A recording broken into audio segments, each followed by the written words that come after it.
प्रेम है। हम तो एक बात जानते हैं, वही निवेदन कर रहे हैं।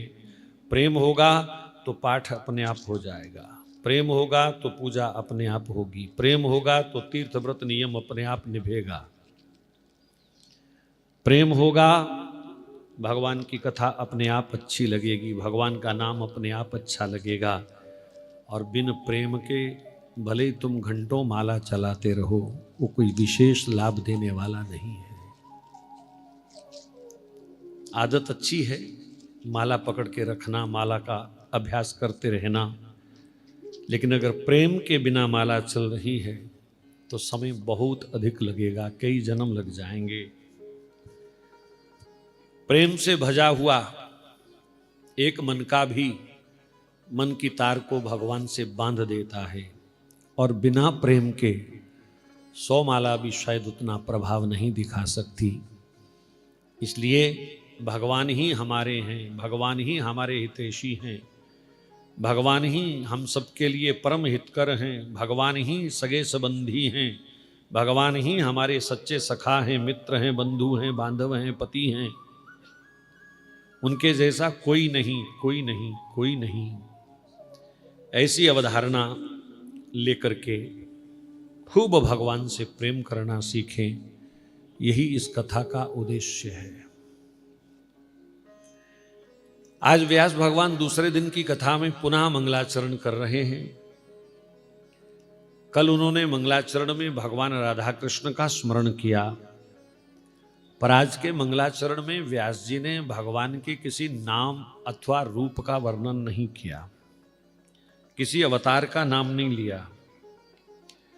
उन्होंने भगवान के उस मूल स्वरूप का ध्यान करने की हमको प्रेरणा दी, और भगवान का मूल स्वरूप है सत्य। सत्य। व्यास जी कहते हैं 5 तत्वों को जोड़ करके ठाकुर जी ने इस संपूर्ण ब्रह्मांड की रचना करी। 5 वस्तुएं हैं, छठी वस्तु कोई नहीं है इस पूरे ब्रह्मांड में। क्षिति जल पावक गगन समीरा, आकाश है, अग्नि है, जल है, वायु है और पृथ्वी है। इन 5 तत्वों को जोड़ करके भगवान ने इस पिंड की, शरीर की रचना करी, और इन्हीं 5 तत्वों से सारे ब्रह्मांड की रचना, जो दिख रहा है जो भी, उसमें यही 5 तत्व हैं। किसी भी प्रकार से आप एनालिसिस करके देख लीजिए, जांच पड़ताल करके देख लीजिए, किसी भी लेबोरेटरी में जाकर के टेस्ट करवा के देख लीजिए, अंतिम 5 तत्व यही मिलेंगे। दिखने को बहुत कुछ दिख रहा है, बड़े बड़े पहाड़ हैं, सागर हैं, रेगिस्तान हैं, जंगल हैं, काले गोरे इंसान हैं, लंबे मोटे इंसान हैं, पतले इंसान हैं, छोटे इंसान हैं, 84 लाख योनियां हैं, चींटी से लेकर के हाथी, भेड़, बकरी, बहुत कुछ है। लेकिन व्यास जी कहते हैं सब मिथ्या है, मृषा, सब काल्पनिक है, दिखता है पर है नहीं, दिखता है पर है नहीं, क्योंकि सब नाशवान है, सब नश्वर है, सब क्षणिक है, सब चलायमान है।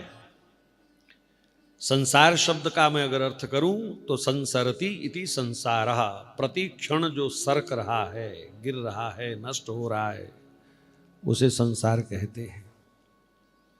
आयु नष्ट हो रही है, शरीर की शक्ति नष्ट हो रही है।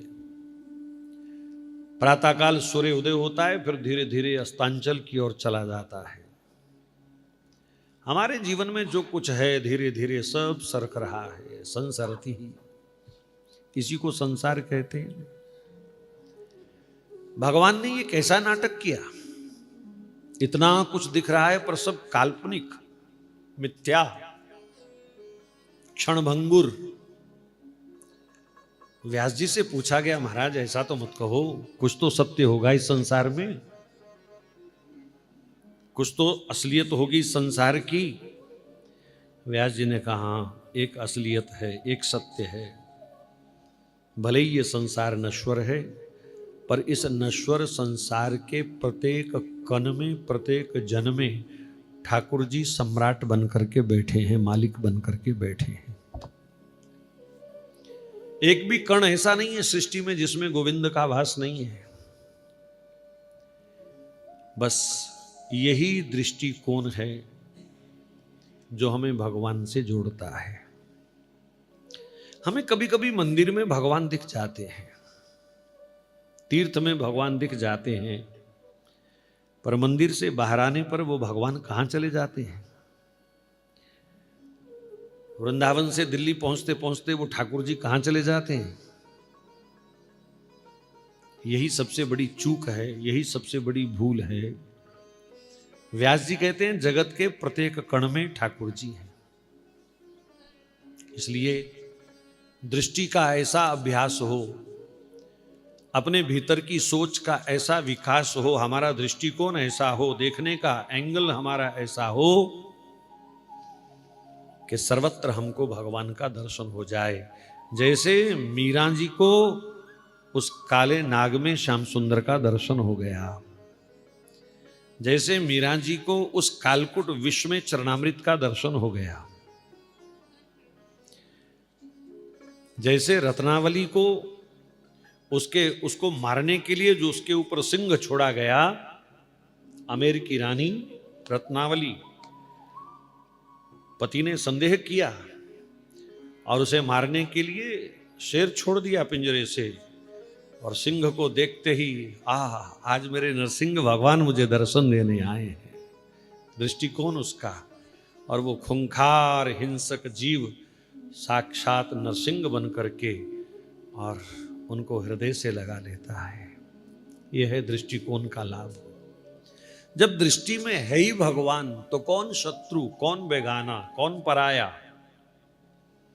हमारी भेद बुद्धि जो है ना, भेद बुद्धि, कहीं हम राग रखते हैं, कहीं हम द्वेष रखते हैं, कहीं हम प्रेम रखते हैं, कहीं हम ईर्ष्या रखते हैं, किसी को अपना मान लेते हैं, किसी को बेगाना मान लेते हैं। मरने से पहले पहले ये आदत बदलनी पड़ेगी, नहीं तो कई बार मरना पड़ेगा, कई बार जन्म लेना पड़ेगा, मुक्ति नहीं हो पाएगी। भेद बुद्धि कहते हैं इसको।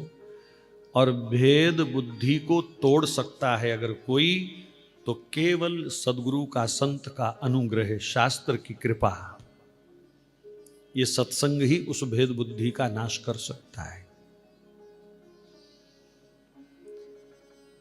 रावण सीता जी को चुरा करके लंका की ओर गया तो लंकनी ने द्वार खोल दिया, आओ।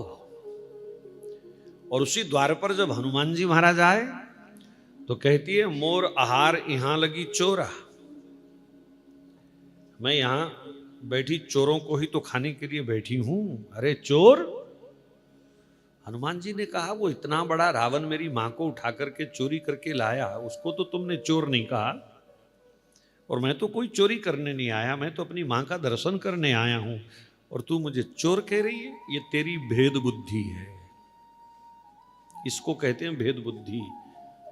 असल में जो चोर है उसको हम चोर नहीं कहते, और जो चोर नहीं है उसको हम चोर मान बैठे। तब हनुमान जी ने कृपा करी, एक जोरदार मुक्का मारा। हनुमान जी परम संत हैं, सदगुरु हैं, और उस लंकनी को हनुमान जी जैसे सदगुरु का स्पर्श मिला, संग मिला, भले ही एक मुक्के के रूप में मिला, लेकिन संत का हाथ लगा तो भेद बुद्धि वाला वो खून जब बाहर निकला, गंदी सोच जब खून के साथ उसकी बाहर निकली, तो वही लंकनी कहती है, प्रविशी नगर की जे सब काजा, हृदय राखी कौशलपुर राजा।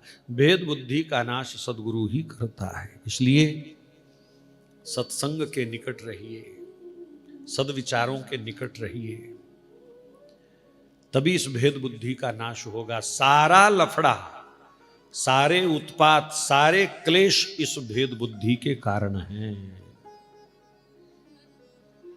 बुद्धि को निर्मल कीजिए। समस्त वेदों की मां है गायत्री, और उस गायत्री में प्रार्थना क्या है? भगवान से मिला दो। उस गायत्री में प्रार्थना क्या है? मुझे धन संपत्ति दे दो। उस गायत्री में केवल एक प्रार्थना है धियो यो नः प्रचोदयात्।